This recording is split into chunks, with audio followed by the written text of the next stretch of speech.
Hello, ladies and gentlemen, and welcome back to another Neki broadcast. I'm very excited to bring you diomed versus Krogen, and these guys mean business. And this is another dwarf game, and hopefully in this game we will see some thunderers. If you want to check out my previous dwarf game, it's just my previous video on my channel. You can check it out. I don't want to spoil it for you, but I'm not sure Thunderers played an, a crucial role in that game. I'll tell you that. So um, hopefully Thunderers will play a crucial role in this one. So it's Caves of the Basilisk, good old map, and good old Undead versus Dwarf matchup. Now, some people say Undead has the edge, some people say Dwarf have the edge. I remember when um, Footbad used to have impact melee attacks. They would be absolutely excellent versus skeletons, and they wouldn't be too bad versus ghosts as well. And people would say you could just recruit footpads and offseekers and be in an absolutely relaxed position where you get map control. But then again, with too many footpads, you don't have real damage, and in a massive fight, ghosts can fare better versus your offseekers in large numbers because they have that 50% defense because they are just so good versus any undead units except offseekers during the day. And there were some modifications and then some modifications on top of that. So in version 1.16, which is the version on which this game is played, I'm really curious to see who has the edge in this matchup. And these players are really close in MMR. So hopefully we're going to see a very close game and we are going to be able to deduce, or our players will be able to express themselves and show us the power of the two factions in 1.16. And without further ado, let's see what... Oh, come on, recruit already. So I would say pretty standard recruits. Bats to get this village, ghosts to get this village, a skeleton here which is going to defend on this side. Some people prefer ghoul. I personally prefer the skeleton simply because if there is a massive orc rush, skeleton fares so much better versus that. And except orc, I'm not scared of anything else. As undead, well, perhaps drakes and lionists, but it doesn't really matter if you recruit a ghoul or a skeleton versus those, to be honest, because the game is just not going to be played on that one initial rush. The game is going to be a bit more complex than that. Um, so I do like the skeleton fighters in the beginning, even if you are going versus loyalist and then you have the tendency to just recruit skeleton archers. A skeleton fighter here and there can prove immensely useful. Um, okay, two adepts to basically put a lot of pressure here during the first night, basically try to provoke, trigger some sort of response from our red player. And I'm not sure whether, I mean, it depends on the scouting, whether more adepts will be coming or whether there will be a skeleton archer thrown in the mix. Remains to be seen. Really curious about the dwarvish recruits. So we see here a pretty dwarf heavy recruit. So he has two dwarves on each side. I'm not sure whether they were quick or not, but he basically wants to have some meaty defenses here. He's not going to plan to do, and he's not planning on doing anything too crazy. There is an Offseeker, which is always good to get one in the beginning of the game. Um, so he's going to put his own pressure on this side, but this could only work if he's going versus a lawful faction, which he isn't. So this will not prove, especially with a ghost and with a fighter, will not prove much of a threat for our blue player. And on this side, obviously, he wants to get some scouting. It's really important to get here as soon as possible, just in case of some loyalist cabs shenanigans or even some elvish scout shenanigans. It's really important to get here as soon as possible. I would personally just go grab this village and see what's coming at me. But that is just me. I would like to see this Steve get this village. If this one is quick, and probably it is, otherwise he wouldn't have recruited like that. 1, 2, 3, 4, 5, 6, 7, 8. Probably this one is quick as well. Then 3 villages taken. I would just make this a very secondary target. 1, 2, 3, 4, 5, 6, maybe. Not sure. Depends on the scouting, I guess. So let's just play side by side here. Try to. I mean, it's obvious what he will do, but still, I want to be able to look at the units. So, and I didn't look. I said I want to look at the units, and I did not.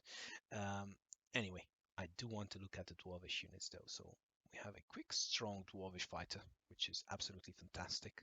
Should always be happy when you get these quick Dwarvish fighters. Now on this side there is a quick footpad. No, there isn't. So the footpad is going to go here. 1, 2, 3, 4, 5, 6, 7, 8. 1, 2, 3, 4, 5, 6, 7, 8. Okay, so probably this is going to slowly go towards here. A resilient, strong fighter defending here, which is not too bad. Not too bad. You do want this. 1, 2, 3, 4. 1, 2, 3, 4. So even if it's slow, that's the beauty of a dwarvish fighter. It can still put pressure here in 2 turns. So that's really nice to have. So again, trying to have the strong slow units on the outskirts, on the most vulnerable villages. That's where you want to be. So not the end of the world that this footpad can't reach this village in one. He will probably go here to gather much needed information. This one will probably go here, and personally, after seeing, I'm not sure how much he will be able to see, but I don't know. So he might choose to go with a footpath forward. 1, 2, 3, 4, 5, 6, 7, just to see what he's going up against. Just go forward and then have the thief as a backup here. But I would personally just, I don't know, just of course I have God vision, but I would use the Allseeker here. 1, 2, 3, 4, 5, 6. No, it's not going to happen. 2, 3, 4, 5. Not going to happen. Anyway, we're going to see how. Okay, so he's going to grab the village there. No recruiting this turn, which makes sense because he has absolutely no gold. Now he sees what he's up against, because this footpath is quick, and now I'm sure he's not going to rush with this Ulfseeker. I'm sure he's even going to grab villages with Ulfseeker. Yeah, he's grabbing village there, grabbing village, probably is going to push the footpath forward to see as much as possible. Okay, I don't understand this. I would have preferred to have the fighter on this side, but I guess that he wanted to have the footpad here in case there was some kind of bat run around. He does want to see the bat there. But you can still see the bat if you have the footpad in a central position. You don't necessarily want him on the village. But again, he's probably thinking there's not going to be much happening here anyway. I need to worry about the rush coming on this side, which is fair enough. So it's not too bad either having the fighter here. However, I would have much preferred to have him on this left-hand side. Okay, so pretty standard troop movement. They both know what they are, for the most part. They both know what they are going up against. The bat is such a great scouting tool. So is the ghost. Okay. And there's another ghost. Now, the response for that would be Thunderers, right? I mean, it must be Thunderers. We must see some Thunderers this game. Let's see here. So with especially with the modification to Thunderers, which I think does not really help a lot with Ghost. I'm just going to play side 10 here simply because there's not much happening. Okay. Now, there's 2 adepts coming, and there's obviously no way for the footpad to find out more. 1, 2, 3, and that's basically it. 3 and 1, 2, 3, 4, 5, 6, 7, 8. and has no idea what's coming his way. So he would have to assume. He would have to assume that perhaps there's one more adept coming his way, or perhaps there's one more fighter coming his way. So he would have to assume, and he would have to recruit a defensive unit here. Little does he know that blue is not interested in mounting a scary attack on this side. Blue is trying to build a great, so based on what I'm seeing so far, you could say, Neki, you're reading too much into a ghost, but if he started recruiting ghosts, which are 20 gold now, it means that he's actually planning for a great composition for a late game. So he just wants to have these ghosts in place, perhaps one on each flank, get a lot of scouting, a lot of mobility, um, really build a strong ghost backbone that would be able to deal with any kind of oath aggression, and only then try to increase his adept numbers. Um, but just that's just what I would infer from this, and this is what my plan would be. If you see me recruiting ghosts, it means I'm going late game, and I feel confident. Now, I do like him building his dwarf numbers, simply because the best response to these adepts and skeletons, so best response to what he's seeing here is basically fighters, right? And they are quite sturdy. They don't die so easily to dark adepts. Um, you do need to get quite a lot of hits in on I think it's, I'm not really sure how many, but I don't think 3 hits kills a fighter. Um, at least not during, might be during nighttime, but during dusk, 3 hits shouldn't kill a fighter. I think not even during night. I think you need 4 out of 4 to kill a fighter, but I might be wrong again. It just feels like mass fighters versus mass adepts. Fighters would win, and also fighters are great versus skeletons as well. So you do need a healthy amount of fighters. So Dwarf is also going for the late game. Or perhaps you could argue, oh no, Neki, he's not going for the late game. He's actually trying to survive this massive attack. But at the same time, this is a great unit composition to deal with late game. So we're going to see a long game, if you ask me. So I'm just going to play side turn. I don't think any side is going to commit to a massive attack at this point. There is the ghost, one for each flank, and this is going to be problematic. If for red, if Dwarf knew he was going versus 3 ghosts at this point, he should just start recruiting Griffin Riders. I mean, he needs some mobility. Griffin Riders are okay versus Dark Adepts, considering I mean, you could say they are great. Yeah, they are great, but they also cost a lot. So from this perspective, they are okay. Also, they die much quicker to adepts than dwarvish fighters. So it's good to have, I would say, um, two Griffin Riders. They can help finish off ghosts as well, and they give you that scouting potential, which Dwarf lacks. But again, Dwarf doesn't know what's coming at him. He can only guess, assume. He's not seeing much now, so he can already, I think, infer that that big rush is not coming. So maybe there's a long game um, being planned by our blue player. What is he doing here? Let's see.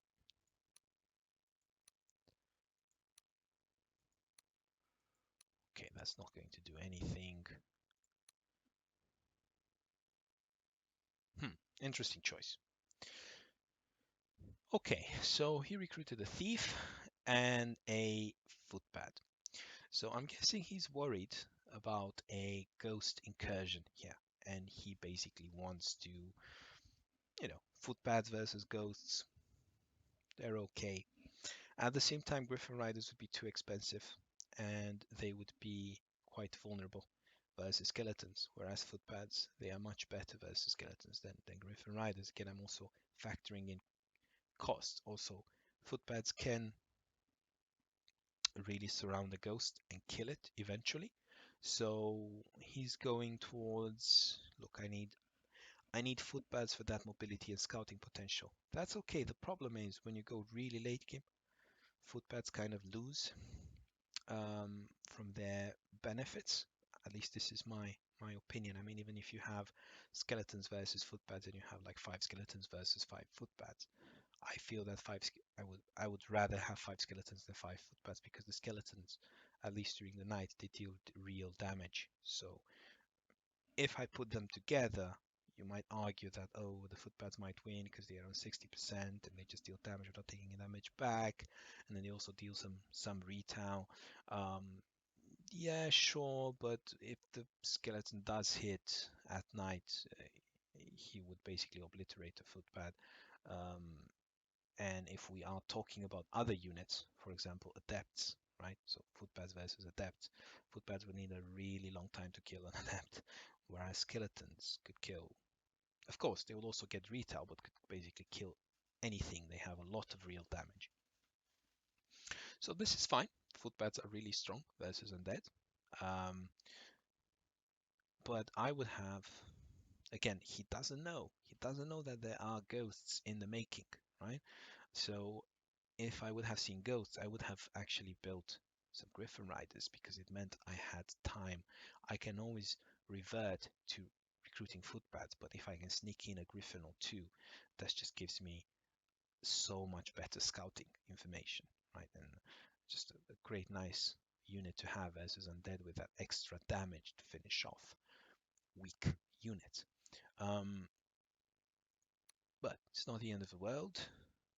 I think now he sees the ghost, he realizes he's going versus 2 ghosts. He must have also seen not much backup is coming. He must know that he's going versus a slow build up undead. So he should already try to transition into. So this is extremely defensive here, the way I see it. Um, this is basically trying to defend versus an incoming attack that is actually not coming at all. He's trying to survive here. So again, except these 2 units, I would have also thought long term and recruited the Griffin. Again, information is not there, but this doesn't mean that was a bad recruit. Always good to have 1 thief per flank. Um, it's just for long term, more expensive units, buying more expensive units earlier on, it's a bit better, simply because these 2, they take up 2 supply, and they will take up 2 supply now, next turn, 2 turns from now, for a long time, whereas a Griffin would only take up 1 supply for a long time. Okay, a bit of poking around here. See this ghost going back, doesn't want to get surrounded with this footpad play, which again, there's always the potential of surrounding when you have 2 footpads. So always nice to have that extra mobility. There is 1 more skeleton. Of course, when you see this many footpads and thieves, you do need to recruit those skeletons, and it's again, they do hurt quite a lot at night if they manage to hit these outlaws. They do hurt quite a lot. Okay, scouting and inviting basically dwarf. It's like, okay, you want to fight, come and fight me, no problem. But fight away from your base with your slow units. That's not going to happen, right? Fight away from your Allsticker. There's no way Undead is going to attack into all this. They are just touting, um, taunting each other at this point. So let's see.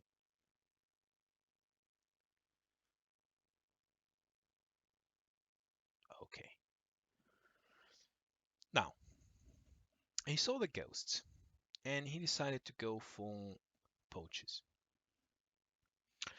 Well, poachers are, again, this is 1.16, so perhaps there were some changes that I'm not aware of, but as far as I can see, poacher is still 4/4, right? Base damage 4. So, and yeah, it has a good experience modifier, so I'm guessing if you manage to last hit a ghost and then last hit another ghost or last hit another unit, poachers are great versus ghosts because they have that extra, I mean, they have that nice attack distribution 4/4. and they are great versus ghosts. But the problem with poachers is they are terrible versus everything else. Sure, if you can get them to level 2, and that's what the experience is for here, they are great versus almost everything. They do decent retail, I guess. They are still terrible versus skeletons, and they can still be picked off really well by Dark Adepts, feeding them 16 experience. Um, but you know, at the expense of retail damage, sure. So it's just that unless they manage to, it's fine to have one, let's say two, one per flank, but just to have that again, that high, that fast level up potential, right? Quick level up potential. And then they become really good. Yeah.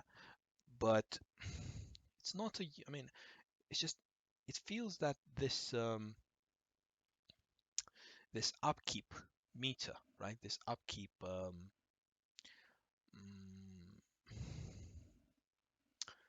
um, potential is getting filled up with weak swarming units, whereas Undead is having these ghosts, and I mean, 1, 2, 3, 4, 5, 6, 7, 8, right? 8 units versus, let me see if I can see, so versus 9 units of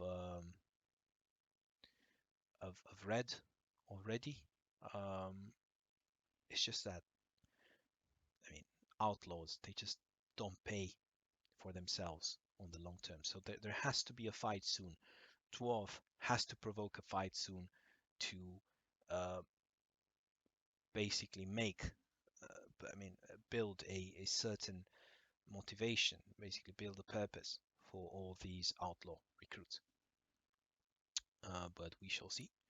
Uh, you see, there's there's a walking corpse there. Um,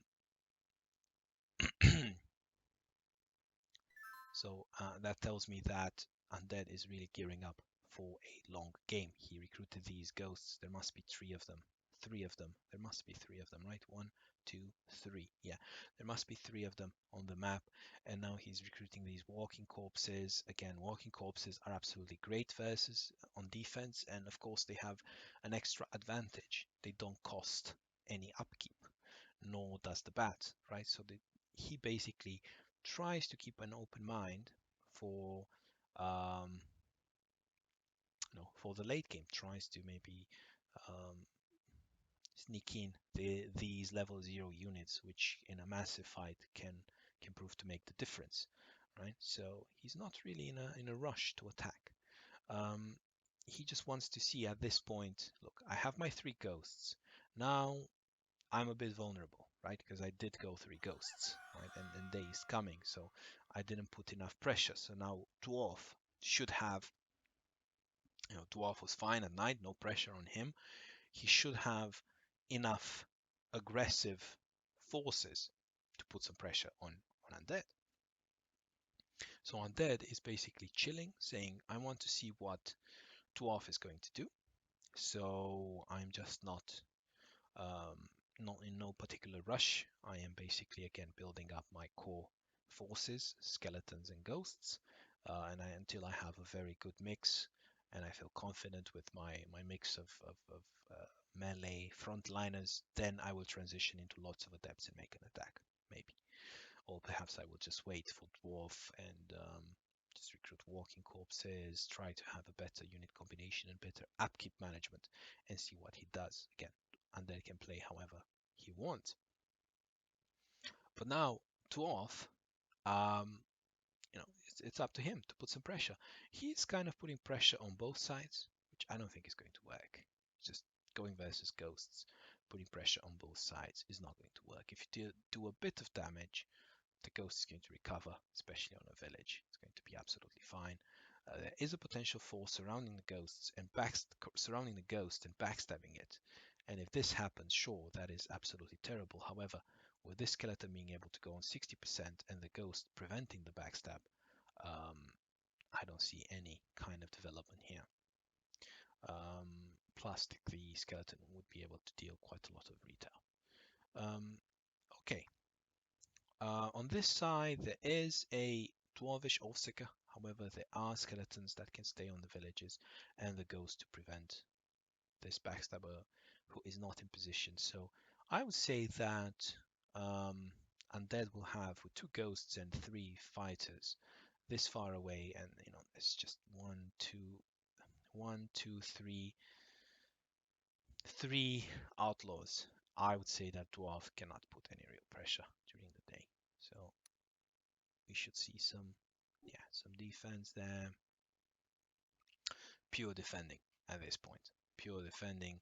50%, that is kind of the weakish link in a way, but it's not something that I would go for. Uh, it's not even day, it's dawn, so it will deal significant retail still, and getting this is not a major victory, right? It's a hill, it's not a major strategic objective. And in the background, you can see he's transitioning into some adepts, right? So um, he's already preparing the attack that is going to happen at the next night cycle. Or if Dwarf gets too daring and tries to kill these skeletons and gets a lot of retaliation damage, these adepts are perfect at finishing them off. Also, they are perfect in dealing with these outlaws. Uh, as we can see, most of the army is not that beefy. Okay, so there's another Oathseeker, which I like. The more Oathseekers, the better. But this also tells me, again, it's gearing up for a late game. There's not going to be any pressure now.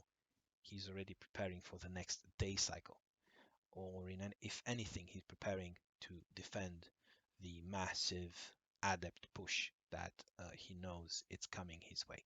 So Dwarf has gotten a purely defensive stance.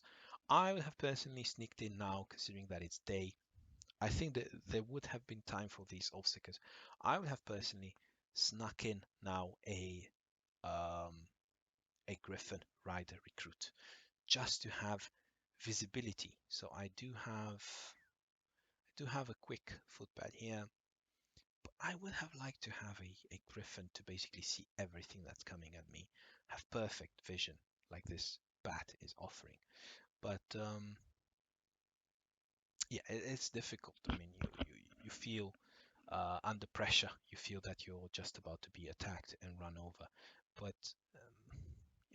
it's day. There's just so many cycles that are going to pass. You're going to have time to sneak in these Oathseekers.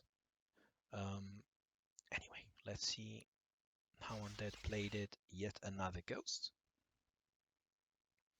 So he's in no particular rush. On this side, he's not scared at all. He even has um, this walking corpse hidden in a way. Um, he can obviously take the village or decide to help. He can do whatever he wants. He can even take this village here. Yeah, whatever. It's here to help, but at the same time, he's not showing it. He doesn't want to impress. He doesn't want to give out too much information. He's feeling confident. I would personally feel confident as well. There's no way Dwarf is attacking into this now with the leader helping as well. So Dwarf is going to retreat and probably recruit. Yeah, beefy units again. He feels that this game is going to go on so long and there's going to be a massive fight and that there is going to be a line of units next to another unit next to another unit. So at one point these skeletons need to be in position to attack. So it wouldn't really matter. Scouting wouldn't matter. The scouting that you get from this footpad would be enough, which is absolutely fair point. He feels that there will be so many units, so the fact that he can sneak in an extra core unit, that's fine. But also think about it, if the game is going long, sneaking in a 24 gold unit, upkeep management, it doesn't really matter after a long game. It doesn't really matter that you recruited an expensive unit. You will basically catch up in that gold difference. because yeah, you were a bit slower in recruiting units because you snuck in that 24 gold unit. But again, it's not the end of the world. I fully understand what Dwarf is doing. So let's see here. Oh, this is going to, whenever it happens, this is going to be, I have a feeling that this is going to be an absolutely epic battle. And again, some taunting on this side. Neither side wants to commit. Taunting also in the middle with this footpad. That's why the footpad is great, because it can jump over this. So I can see why he doesn't want a Griffin Rider here, because in the middle you do need this footpad because it only has 2 penalty points on water and on caves and everywhere, whereas the Griffin would have 3. The Griffin would be great to scout, for example. I would say the Griffin would be great on this side. We'd be able to scout everything, to be able to see exactly how many units are on this side, so therefore infer how many units are on the western flank, and the Griffin would be able to go through here, kind of, there's a penalty obviously on the mushrooms and on the cave, but still would not be a terrible pattern for the Griffin to stay here and kind of help out also with the water defense, and be able to assist with defending here if push comes to shove. Um, anyway, more fighters, which is absolutely fine. They do real damage versus skeletons and versus adepts. They are decent versus ghosts during the day, but not during the night. And night has come. Only 3 adepts I don't think is enough, personally. I don't think Undead will attack into this, so I'm just going to play side turn.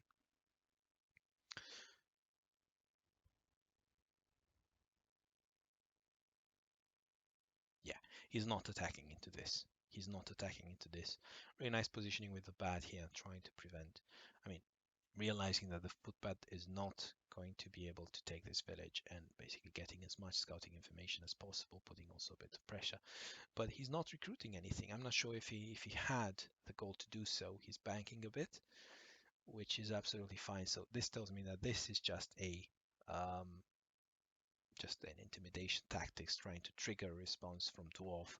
He's definitely not thinking of attacking into this. So let's see how Dwarf responds. Okay, Dwarf recruits another footpad, which I guess it's a bit of a tiny overreaction. And also Dwarf is basically calling Blue's bluff.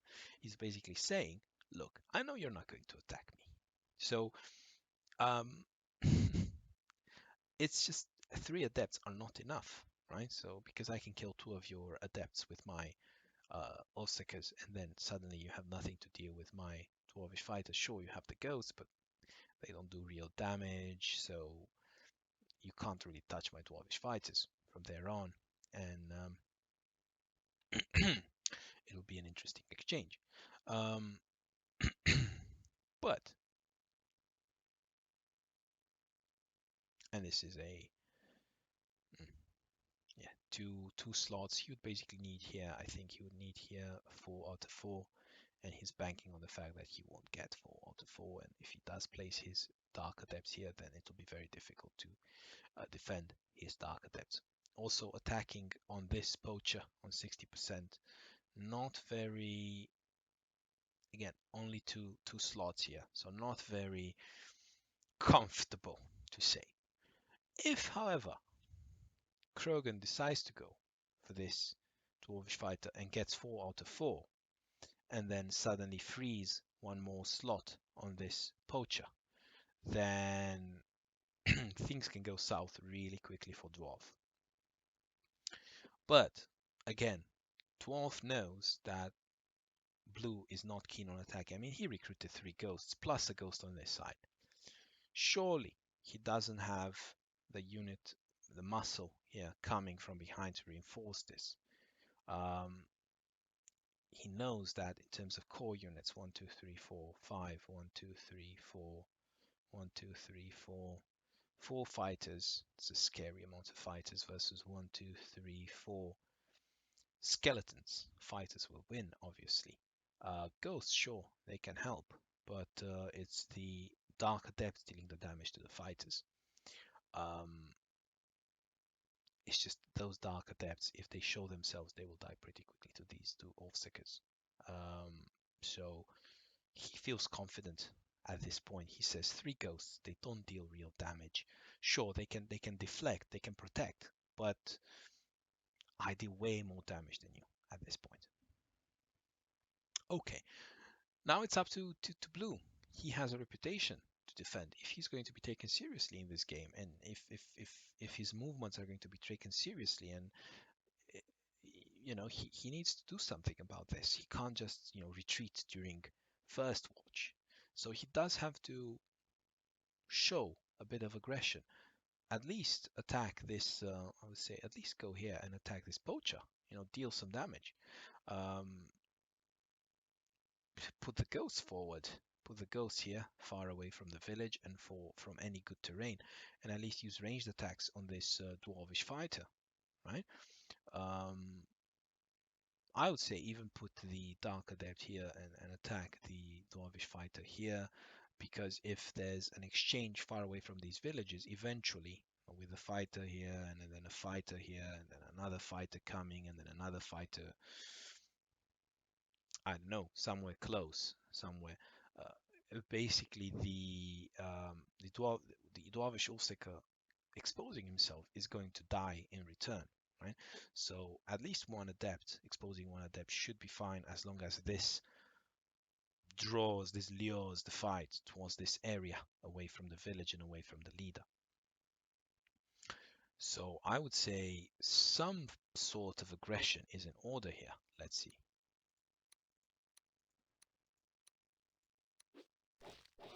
Okay, aggression on this side simply because there's nobody coming here. And 1, 2, 1, 2, 3, 4, 5. That's actually quite nice.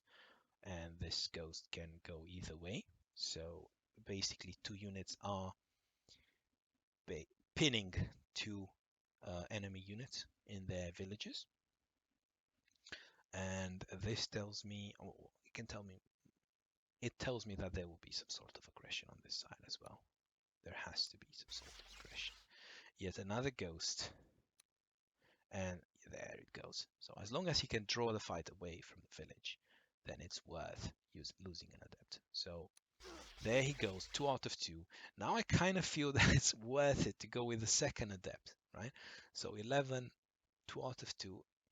It needs to go with it. He needs to go with the second adept. It's just too good. It's just 50% chance to absolutely demolish him, get 2 units for free, and have an extremely successful attack. But at the same time, he will lose 2 adepts if he misses. So it's a flip of a coin. I haven't cast a lot of games of diomeds, but does he have it in him? Does he have it in him, ladies and gentlemen? And he goes for it. And will he get it? Will he? He doesn't get any shots in. He doesn't get any shots in. This game has just become absolutely insane. Now he's going to lose both his adepts. Now his whole attack is going to be a bit awkward. Sure, he can defend he can attack. He can put some solid attacks in. He can just push his skeletons forward, try to basically discourage these Oathseekers, try to make them feel twice, try to make them think twice, right? He can try to discourage some of that, but this has just become more interesting. Of course, the ghosts here are going to buffer all these attacks. It's going to be very difficult to attack into these ghosts. However, these awkward Oathseekers will be able to clear these 2 adepts. And there it is, the bat making the move. And this is basically an all-in, ladies and gentlemen. It's all in for Dwarf at this point because, well, I guess for Undead as well, because if he does lose lots of units here, it's going to be absolutely crucial. So he's already put 2 units on the line. He's going to lose them. It's going to be a massive fight here, very messy. Might as well, expose more units, get more villages. There's going to be a massive commotion here. Might as well do something on this flank. Try to get some villages out of it and try to be able to reinforce. I would bring this here to just cover this in case there's some crazy movements, although I don't think so. It's just a slow fighter. I would actually, it would be very good for Undead if he had a walking corpse here where the fight is actually happening. Okay, so a lot of misses there on the 60%. Again, he didn't go crazy on this side, which I personally don't understand. He needs to be here to be able to put pressure on these offseekers. I guess at the same time, he doesn't want to expose the skeleton too much because the poacher could go here and then suddenly he would expose 4 slots on a skeleton. So I could also understand that. Plus, there are enough targets here, so okay.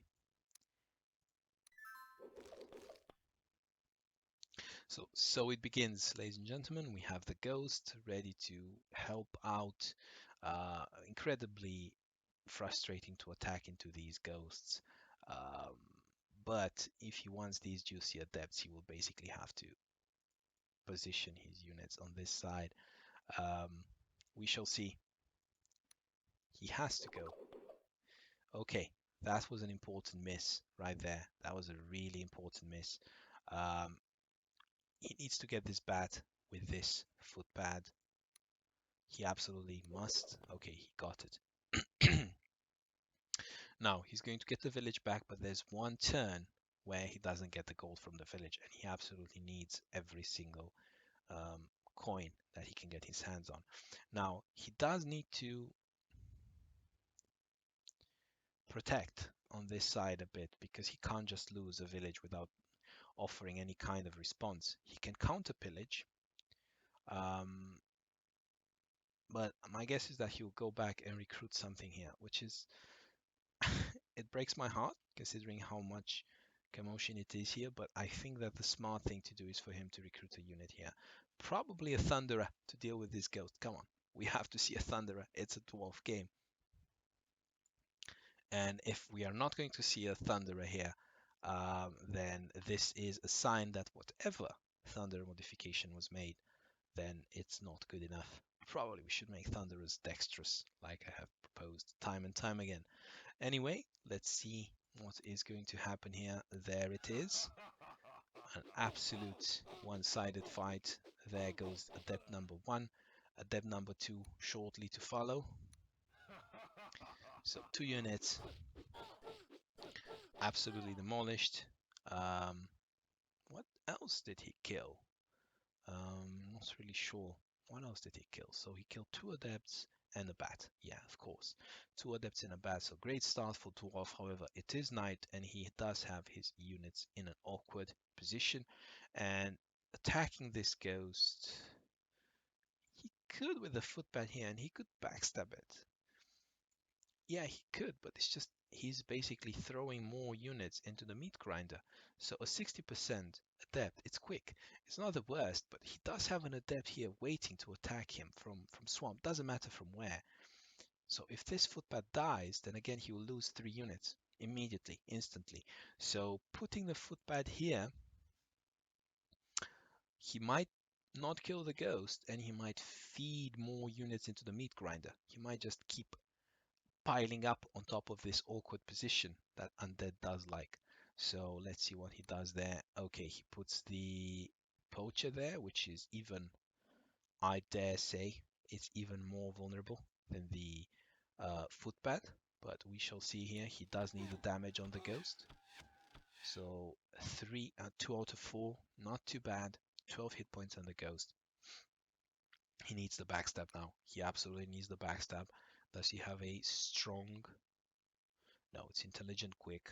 However, it would have to do how many hits in? How many hits in? 2 out of 3. That's not too bad. That's not too bad. 6 hit points on the ghost. It's not going to die. I don't think it's going to die. I don't see how this ghost can die. It's not. It's just not going to die. And this poacher is going to die. The ghost is going to get away. And then these 2 are going to die. And then these outlaws are in such a terrible position. So remains to be seen. There's two ways to do this: cut your losses or simply go all in, because you give him too many targets. I would personally like to see him attack these fighters, not the ghosts, but I could also understand why the ghosts are incredibly pesky and they need to be dealt with as soon as possible. His footpad could go on 70%. This is something that I did not notice. But then it will become a target for the Dark Adept, but then again there's also the Poacher as a target. I don't know. Let's see. What does he choose? Okay, he wants basically 2 out of 3. I find it hard to believe, but let's see. Oh my god, he almost got it. He almost got it. Oh my god, that is absolutely insane. If he got this ghost here, that would have been game over. Too many losses. It would have destabilized Undead's attack. Now he's again piling up on top of this awkward position, and he just has too much ground to cover. He needs to cover this slot because it's just absolutely perfect for the skeleton to attack the Dwarvish Allseeker. He also needs to cover this slot, but then he would just feed this Dark Adept. It's just all very, very awkward. So yeah, you see he covers with a 30% Dwarvish Fighter, um, which is basically food there. And he did not attack the skeletons, simply because it's first watch, right? Um, he's trying to defend as much as he can and try to create this zone of control. Very awkward for Undead, but if Undead manages to kill this footpad, so it's all in this footpad. If Undead gets 2 out of 2 with his Dark Adept and this footpad dies relatively easily, and then this Poacher dies afterwards, and then these two die immediately afterwards, then we are back in a very strong position for Undead. If this footpad somehow only gets 1 out of 2 from the Dark Adept, then it's going to be really awkward for Undead. So once again, we are talking about one unit, which represents the whole defense here for Dwarf. So, okay, not even, so he had 3 slots on that Poacher, and the Poacher was on 40%. So he did not even go for the footpad first. He went for the Poacher, which makes sense. Now he even has the option of basically killing the Dwarvish Offseekers first and simply ignore the footpad if he so chooses to. So let's see what he does here. Yeah, he's going for the so he realizes if he doesn't kill the Offseekers here, he's basically lost the game. So he prioritizes those, which is the absolutely right thing to do. So he's going to deal with the footpad, see what happens.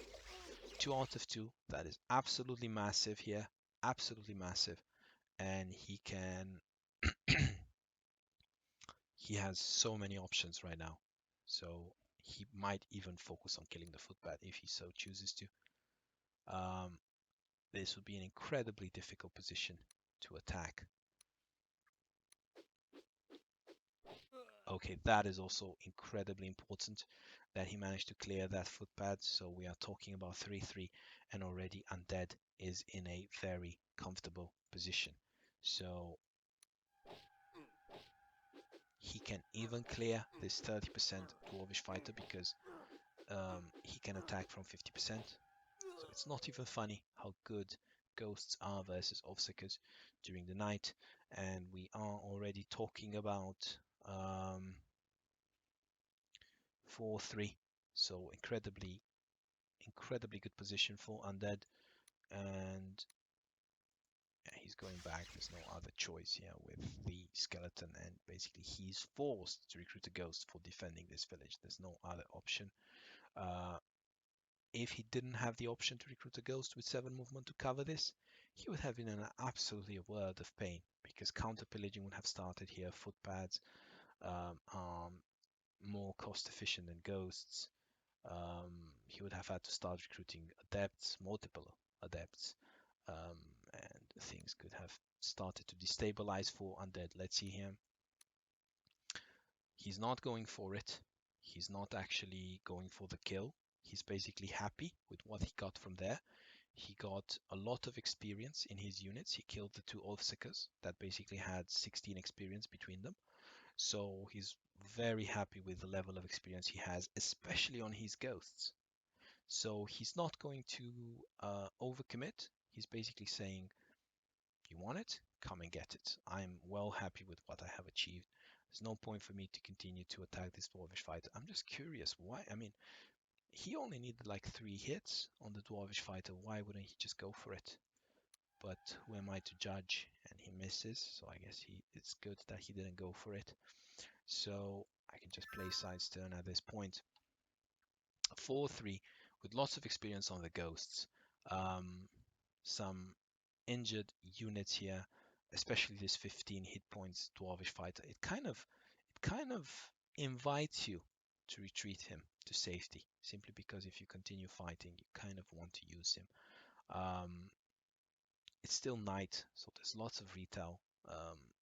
Hitting 30% versus 40% can really end up badly for Dwarf. Could really go either way, but it's night. It's just statistically you shouldn't be doing that. And yeah, it's looking quite. If I were undead in this game at this point, I would be happy with what I've achieved so far. So let's see what happened next. That skeleton has to die, and there is 4-4 now.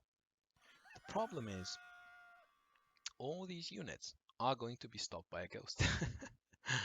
It's just the way things are during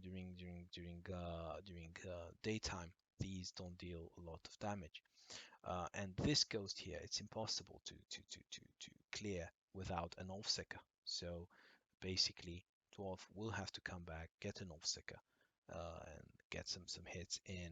It's going to be a very lengthy process, during which 4-4 kills and Undead is going to run away with the cold advantage.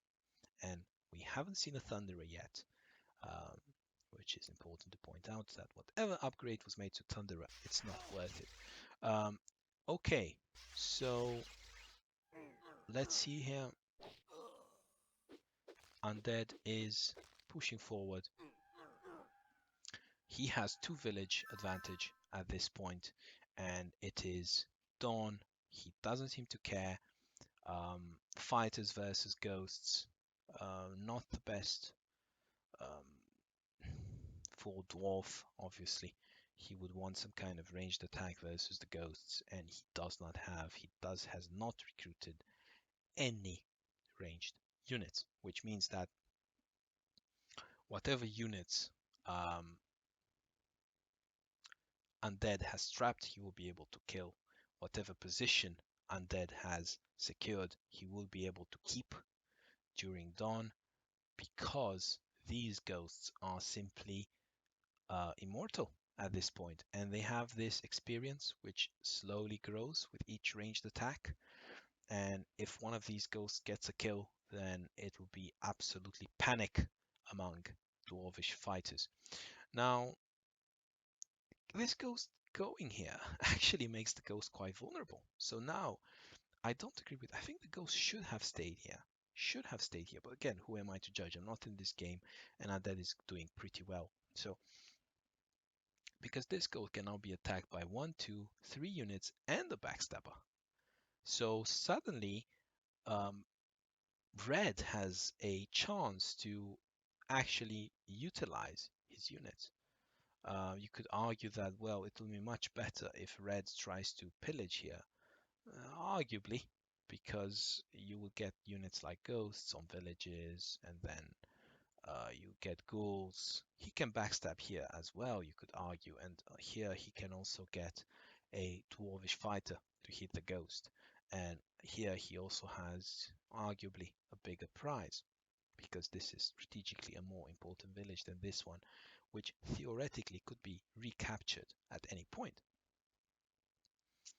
I personally would go for this ghost simply because day is coming. I don't want to spread myself too thin. I do have a massive problem here, which I need to deal with, spreading myself too thin on this side. It's just not worth it, especially with poison, with the leader, which is much more effective than my leader. I would personally go for this ghost, take the consolation prize, and be done with it. Let's see what he does, though. He does have a backstab here on this ghost, which is extremely important. He absolutely needs 2 out of 3 there. Does he get it? Does he get it? Oh, that was 1 out of 3. That is not nearly enough. He needs 2 out of 3 with the other. He doesn't get it. 1 out of 3. Must be so frustrating. Must be. Undead took a big risk here, just trying to basically muscle out Dwarf out of this good terrain, and it's paying off simply because his thieves are not, I mean, Dwarves thieves are not hitting, and at this point he has given up on recruiting. He's using his leader. 2 out of 3 with the leader. He needs 2 hits with the Dwarvish fighter. He absolutely needs it. This ghost cannot survive. If this ghost survives, then it's curtains for our red player. It's really important here. Will he get it? Will he get it? And he got it. That's because he had a strong fighter. And 9-2, 9 divided by 2, 4.55. So 1 out of 2, obviously. Better chances than 2 out of 3. So that ghost died. We still have a game on our hands. However, there is not a very strong unit to be able to hold this village. Maybe this one, resilient, intelligent. This means that this one has to go on 70% here. And the unit exchange continues. This one has to go and help.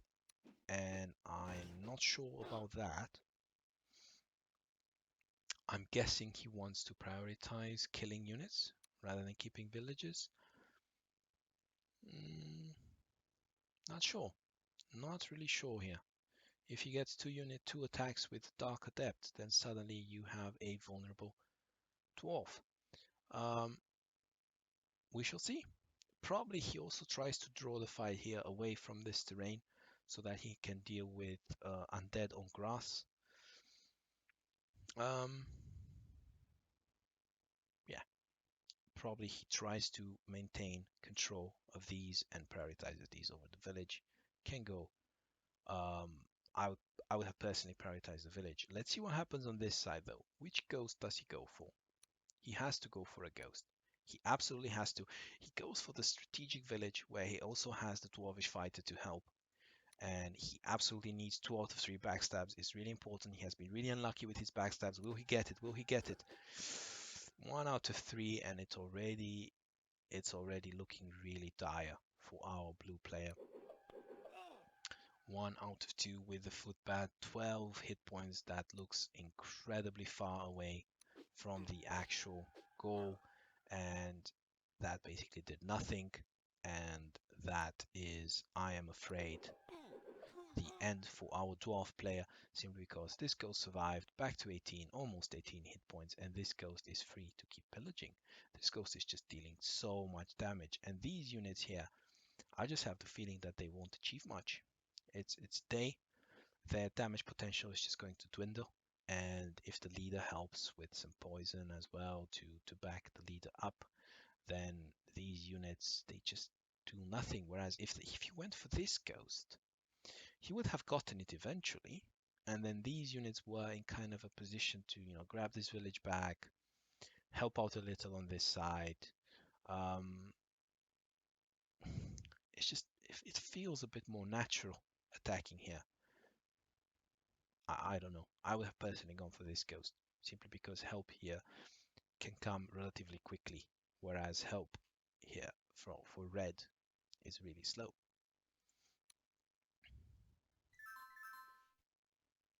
Anyway, this thief needs to die, and now the question is, does Undead want to get this village and want to get this bait, or does Undead go back?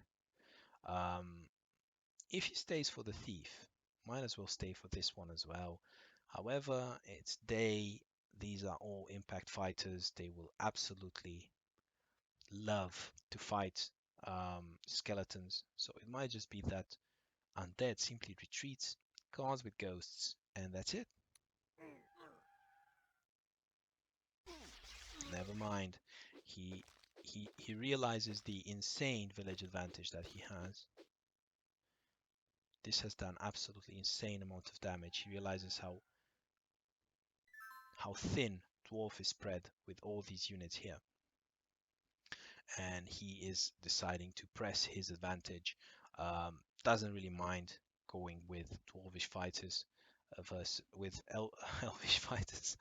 Doesn't really mind going with skeletons versus Dwarvish fighters at this point.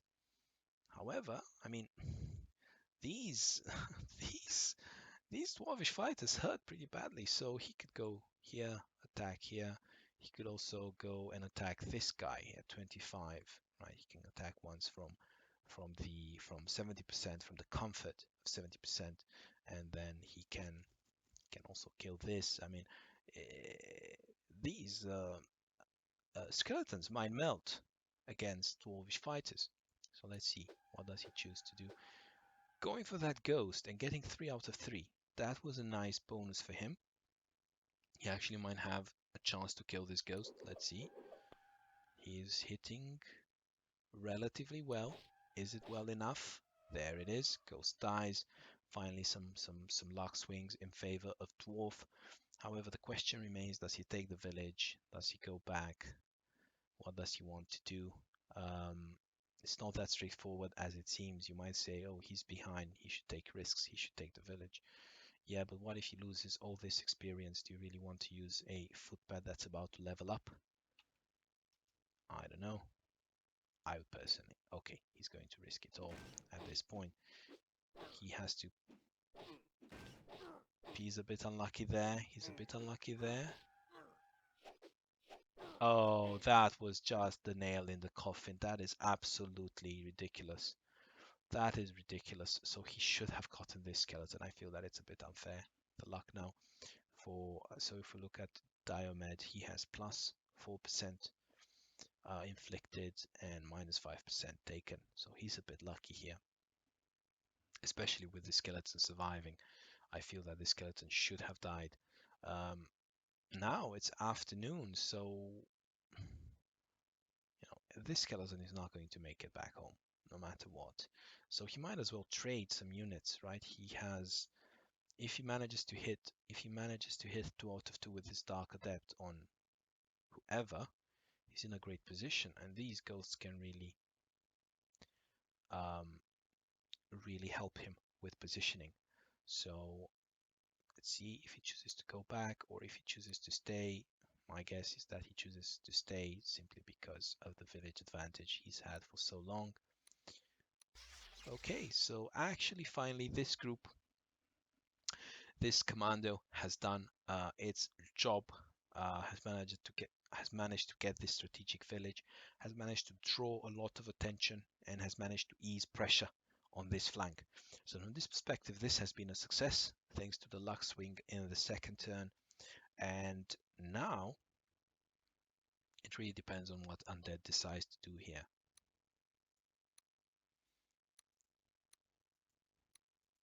Okay, he's going for it. 2 out of 2, which is really huge. It's still a 70% fighter, so he might try to range with the ghost. Yeah, nothing in. Again, he's trying to whittle away these fighters, and he's basically suiciding that skeleton on the Dwarvish stalwart. Doesn't want to give away experience at this point. He is basically happy to slowly put experience in his ghosts while trapping this unit here and waiting for the right time to pounce with his skeleton. Dusk is going to come soon, so that will be interesting to see.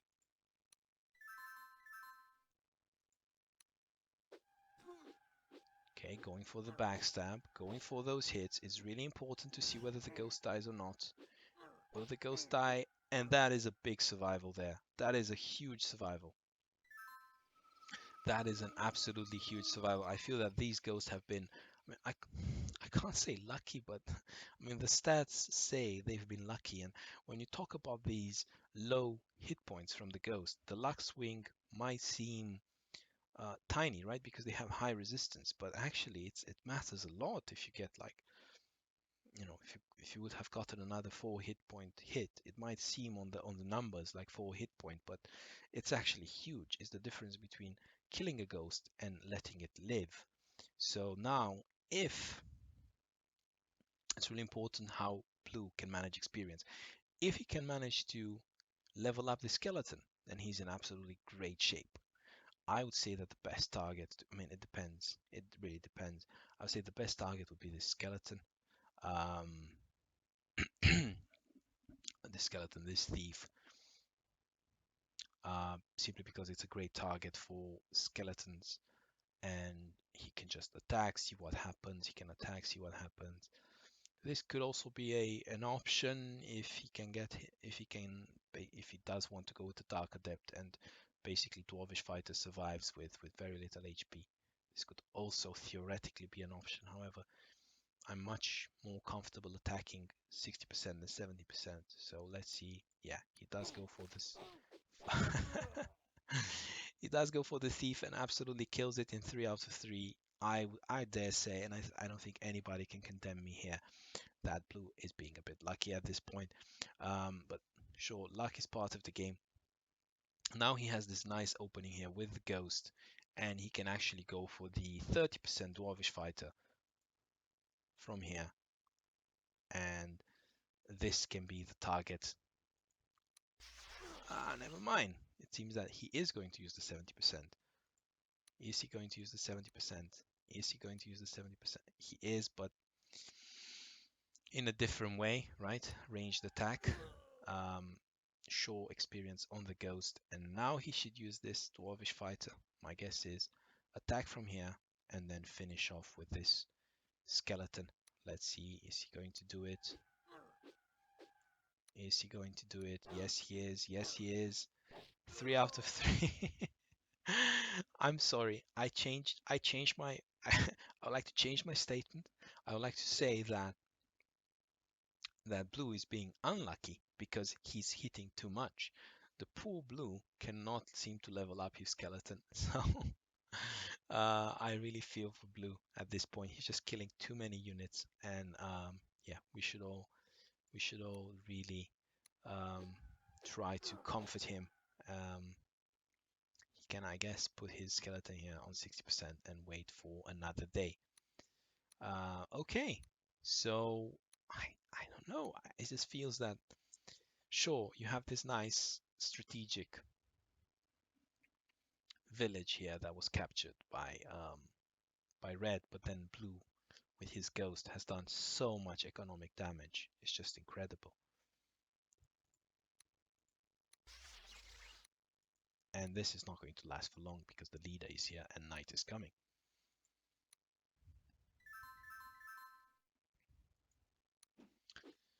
Okay, that must be really frustrating. At least he gets to level up his unit here, but it just feels that I mean, it is a quick, intelligent outlaw, so it's really scary here with Dark Sorceress. But at the same time, if the Dark Sorceress, wow, it's just 1, 2, 3, 4 units. It feels pretty vulnerable.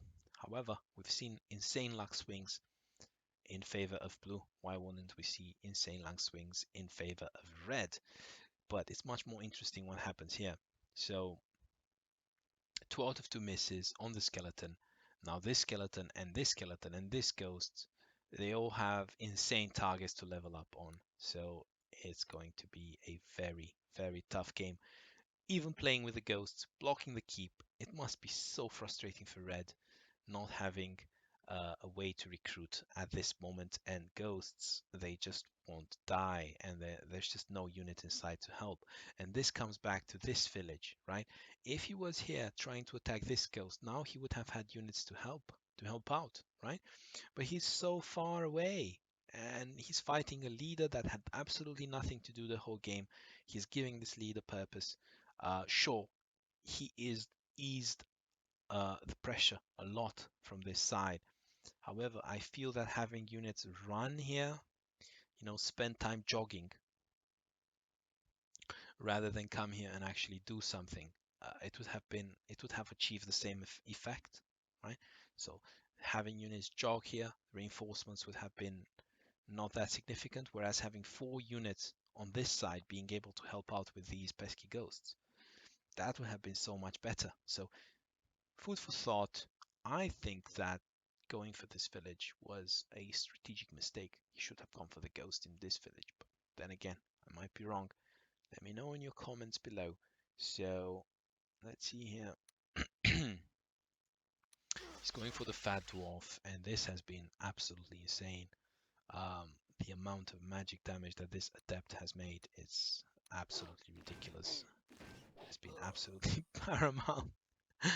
Again, Blue will never be able to level up his units. It's just that he has so many kills and so many 3 out of 3s that, I mean, at one point, some units will have to level up, right? I mean, he cannot manage his experience due to his insane luck. But uh, but yeah, so as you can see, GG being called was a lucky one in the end. A shame we didn't see any Thunderers. And then again, this is the second game I cast with Dwarf and no Thunderers. Food for thought. Maybe the uh, dexterous Thunderer idea would have been better than whatever other uh, buffs the Thunderers received. So for thought there, just try to, give it a try. Make Thunderers great again. And I shall see you, ladies and gentlemen, next time.